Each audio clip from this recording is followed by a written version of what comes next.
Hello, everyone. I'm David DeGuzman. Welcome inside the NBC4 Digital Center for the latest edition of NBC4 Sports Extra.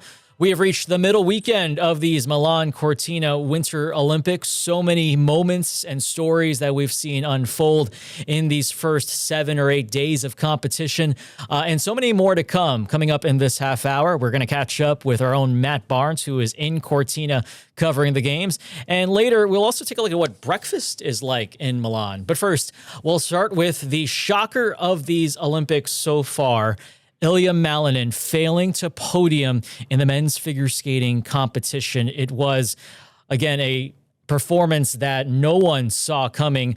Ilya Malinin had 7 quads planned in his free skate, but in the end, he ends up falling twice, and several quads that he had planned ends up being singles or double jumps. The shock in his face said it all, as Ilya Malinin ends up finishing in 8th place, completely off the podium, far from what anyone expected. And meanwhile, on the top of the podium, we saw Kazakhstan's Mikhail Shadorov win the gold medal, just the second Kazakhstan medal in figure skating history for the men. Denis Ten won bronze 12 years ago at the Sochi Winter Olympics. So the events that unfolded, no one saw coming. Here is Ilya Malinin in the mix zone with reaction after his performance.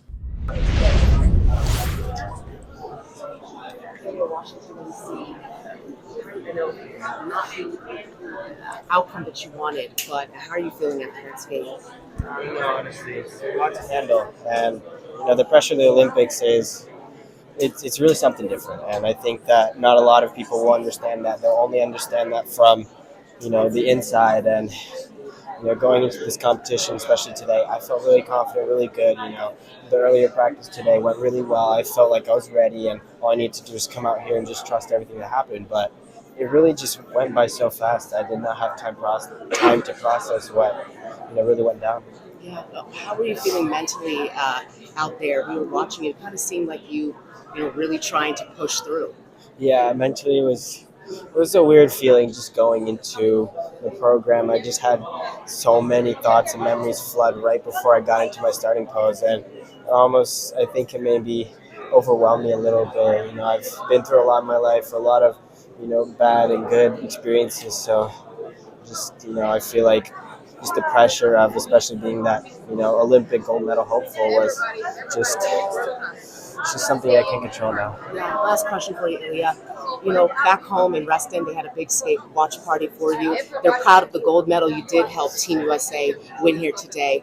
How do you feel about that? You're not going back home to Virginia empty-handed. Yeah, I think that's definitely a positive for me, and it honestly maybe gives me just thoughts that I need to just understand of why that happened in the individual event. I think that going into this competition, I made sure that I was able to prepare myself for at least 4 programs or 4 performances. So honestly, I haven't had time to understand what fully went on, so I'm still kind of trying to understand what went wrong. Right. Fairfax is Ilya Malinin. We thank you for stopping and talking to us. All right, once again, Mikhail Shadorov winning for Kazakhstan the gold medal. Yuma Kageyama and Shun Sato winning the silver and the bronze, respectively, in the men's figure skating competition, while Ilya Malinin, he does leave with a gold medal from the team competition. He goes without a medal from the men's individual competition. Also worth noting from the men's figure skating, we also saw Maxim Naumov take the ice in his free skate. A lot of us are familiar with his story by now. His parents died in that plane crash over the Potomac over a year ago. An emotional yet inspiring journey to Olympic ice. We caught up with him after he finished in the top 20 of the competition in men's figure skating. Here's what he had to say in the mix zone. I'll be so honest right now, so for real. In the short rather, I felt the same thing that I did in the free here. I disconnected my brain from my body, and man, I remember just standing at the beginning pose and like, man, we're here. Like, how did I get here? Like, this is crazy. And then all of a sudden music played, and I'm just like, okay, I'm gonna just start thinking about what I need to. And man, I think just the stillness and the calmness again, like I felt in the short. Of course, there were some technical mistakes and whatnot in the program, but to be honest, the components, the choreography, the connection that I felt with my body and my brain, I felt a sense of peace, honestly. Again, no matter if I fell, I continued onwards, and man, I just gave it my all. Max, I was in the back of way back, and I felt it in that step sequence. Yeah. The last one. How much did you let yourself be free in that? Everything. There's nothing to hold back at that moment. You just go and you output everything there is to give. That's the last part of the program, and man, it's kind of such a high in the music as well, that when you connect to that music and you just seamlessly sink in, you can't help but just output all of what you have. And I felt so happy in that moment, honestly. I think I was smiling. I was just truly enjoying it, truly living it and feeling it. And man, I felt really good in that moment. And don't give me a long answer because you have to go, but I saw 2 quads out there. That was the goal. Listen, yeah, I went for all of it. Like I said, I'm not I didn't land them, yes, but I went for all of them and I fought for it, and that's what's the most important to me. So, yeah, you're right. You did it. There were 2 quads out there on the ice. Congratulations. Absolutely. And Max, what will you remember most from these games? I didn't. It's okay. I just, I'm gonna remember the year that it took to get here and the resilience that I showed and was able to show throughout. Man, I'm just proud of myself for that. The short program was so emotional, and the free was just as emotional for me. And man, I'm just proud of myself that I was able to get up, push with everything that I have. Honestly, I have no regrets. I don't. Of course, I could have landed my quads, and that would have been wonderful and lovely. But man, it's so much more than that. They say it's not the destination, it's the journey, right? But it sounds corny at first, but man, it's so true. And I couldn't be more happy with just the journey that it took to get here. I think I could be proud of myself for that. Thank you so much. Congratulations. All right, so again, an incredible night of figure skating in Milan, a night that unfolded in ways we could have never foreseen, but certainly a memorable one and a story that we'll be talking about at these Olympics for quite some time.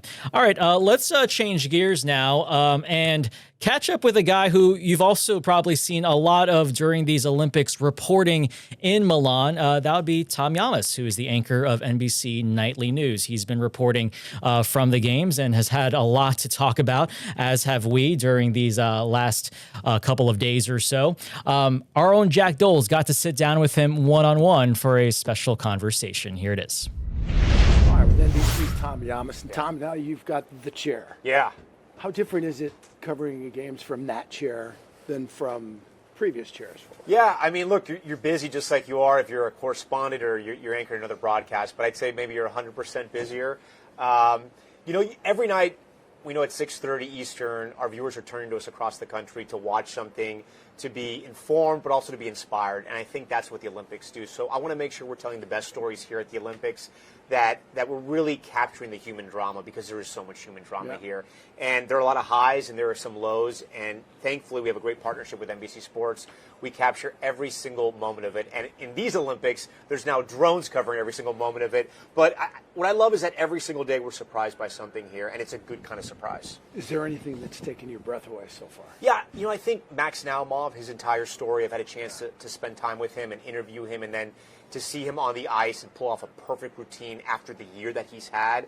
I think in every sense of the word, he is a champion. He's the kind of kid I'll be telling my kids about, because that's what you want in an athlete, somebody who can overcome those things and also be so graceful, still be thankful, to love that figure skating community. So I think that's been an incredible story. And look, Lindsey Vonn is watching the Olympics right now from a hospital bed, but that grit, that determination, not letting anyone tell her no, and attacking that mountain, even with the torn ACL.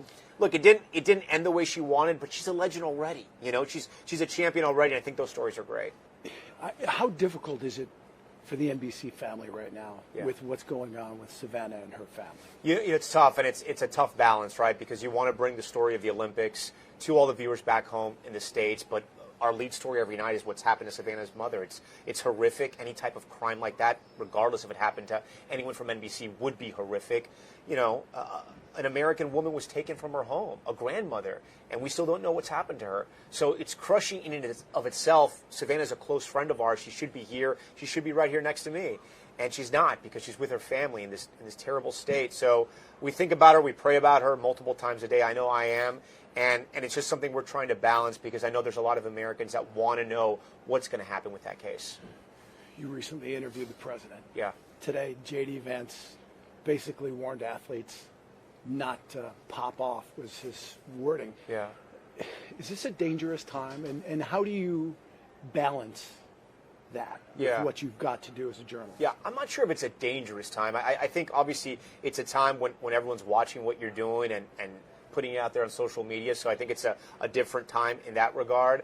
I think there are other countries out there where there is truly real dangers, where athletes have to defect from their countries, or they have to be very careful because they're minded by members of the intelligence community. That's not the United States. I didn't see the vice president's comments, so I can't talk about that. But I can say I think the athletes here have already spoken their minds. The history of America is that athletes do speak their minds, and they're not afraid to. And we know as Americans, that's what makes us great, right? We have the freedom of speech in our country, and that extends to athletes in whatever country they are.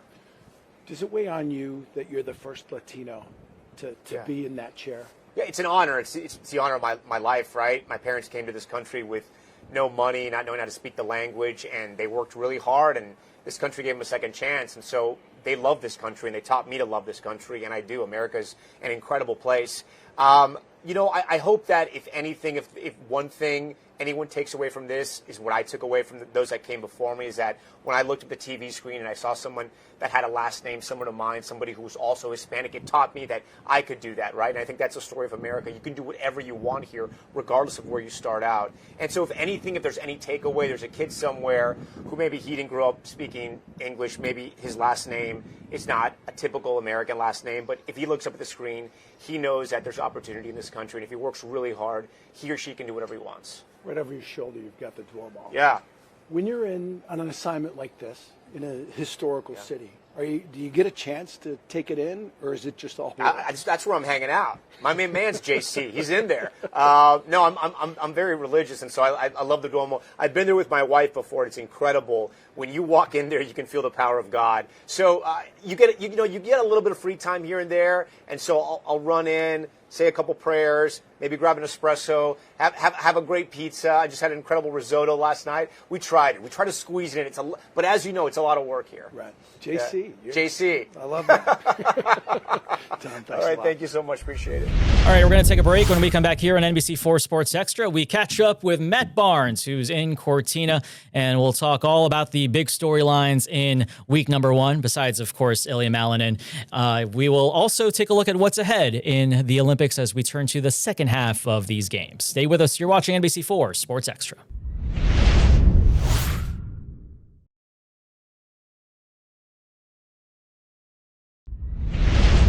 All right, back here on NBC4 Sports Extra, and we finally have Matt Barnes from Italy joining us after the first week of competition. We're basically at the halfway point, Matt. What stories have, first off, how are you? Second off, what stories have stuck out to you the most in this first week of competition? I'm doing great, David. Yeah, good to chat with you back there. And yeah, honestly, the biggest stories have kind of been the ones of surprise and the ones of shock.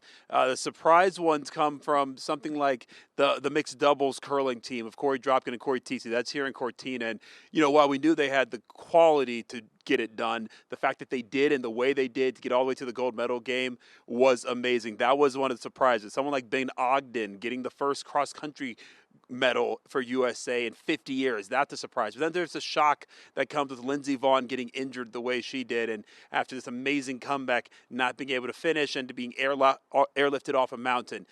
That's part of the shock.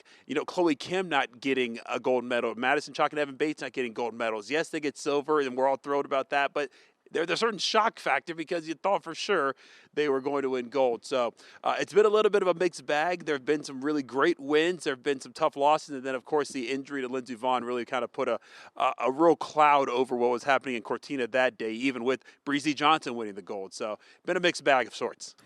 There's been some stories that have kind of gone viral a little bit, but let's also start out with this kind of controversy happening with this Ukrainian skeleton athlete who was wearing a helmet and wanted to wear this helmet during competition. This helmet showed some fallen athletes who have died in the war in Ukraine, and the IOC said as much as they were allowing him to wear it during training, they were trying to make concessions with him to find other ways of expressing himself.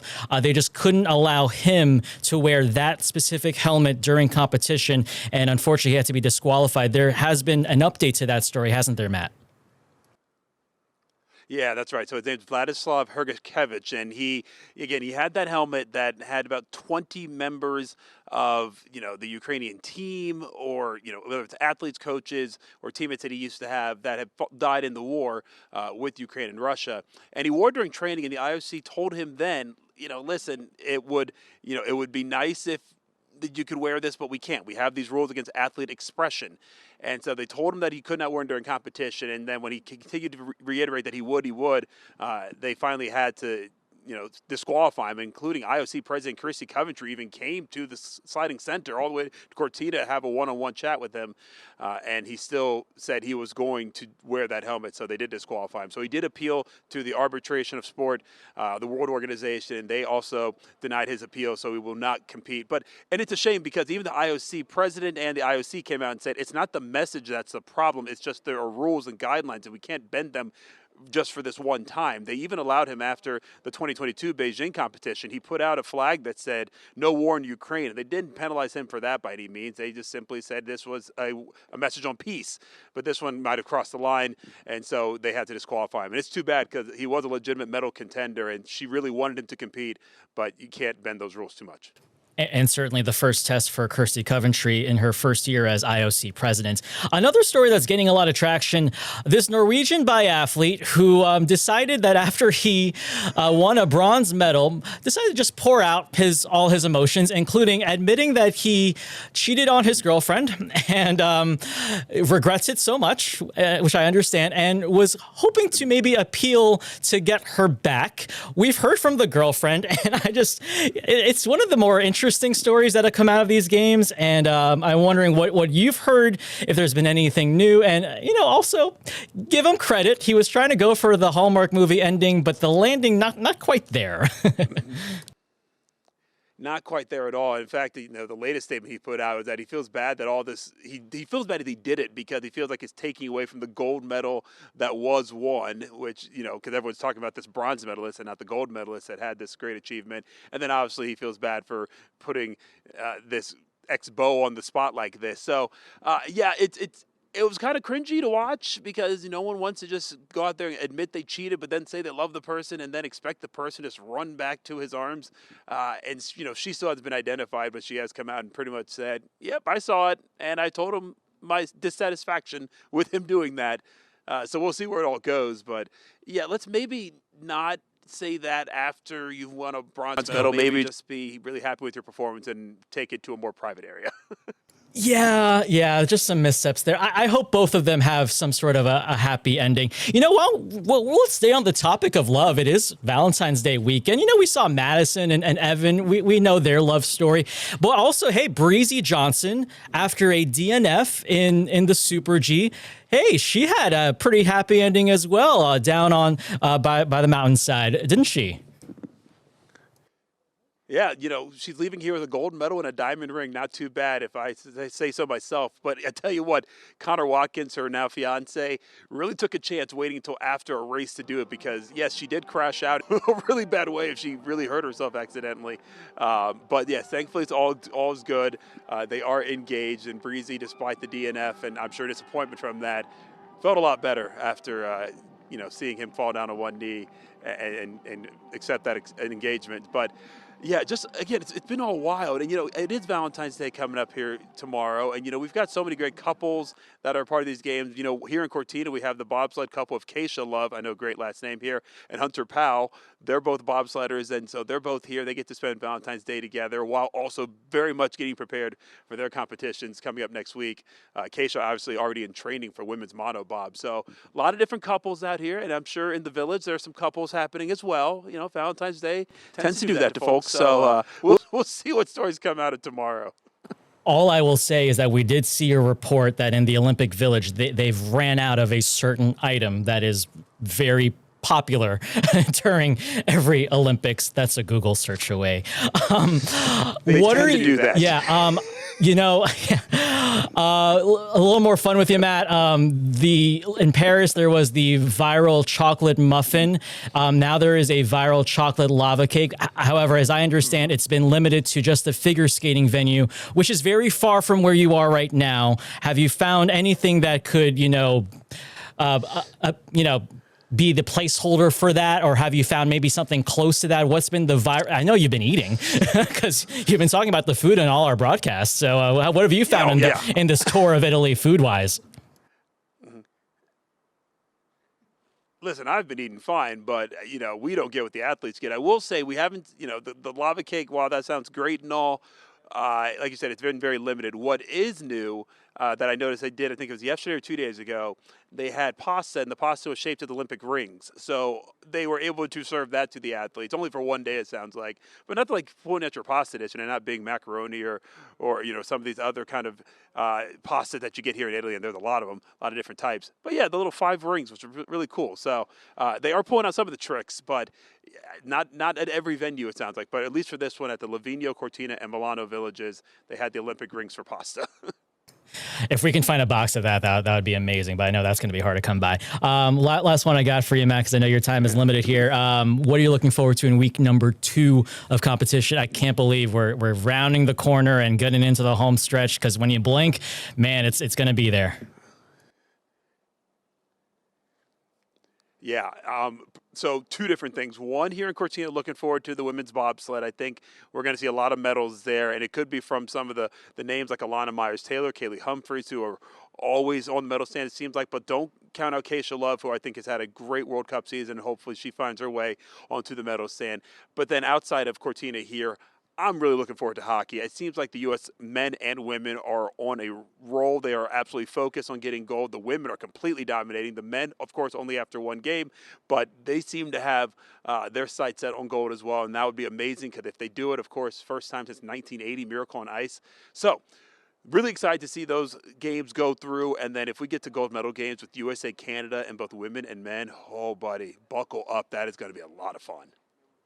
We are looking forward to it, and we can't wait to see what unfolds in this middle weekend, and then, of course, in week number 2. Matt Barnes, the busiest guy in Italy, part of that Next Star team that's doing great work out there. Matt, I appreciate the time. Thanks as always. We'll try to catch up with you one more time before the flame gets extinguished. All right, when we come back here on NBC4 Sports Extra, we'll take a pause from the competition, bring you away from the venues and onto the streets of Milan. Some coffee and some amazing views in Italy when NBC4 Sports Extra continues.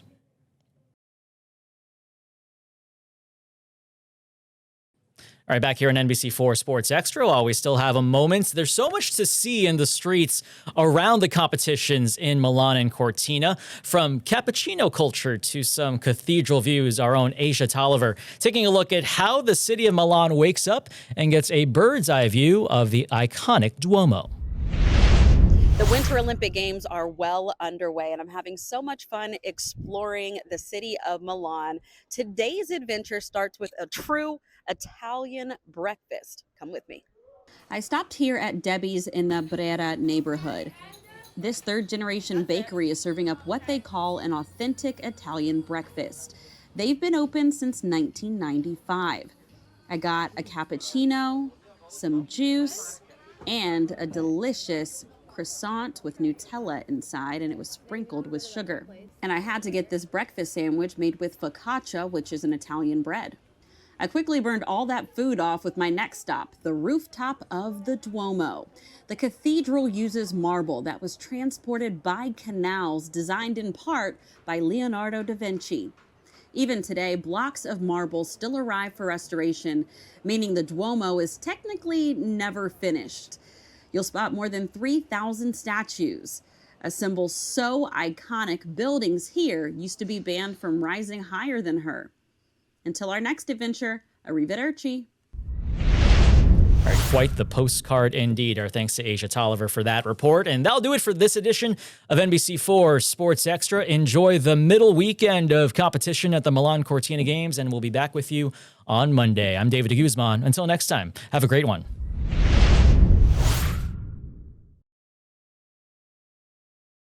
Thanks for watching. For more NBC4, download the NBC4 streaming app. You'll get free 24/7 local programming streamed straight to your living room. Just search NBC4 Columbus on your Apple TV, Amazon Fire, Roku, or Samsung device.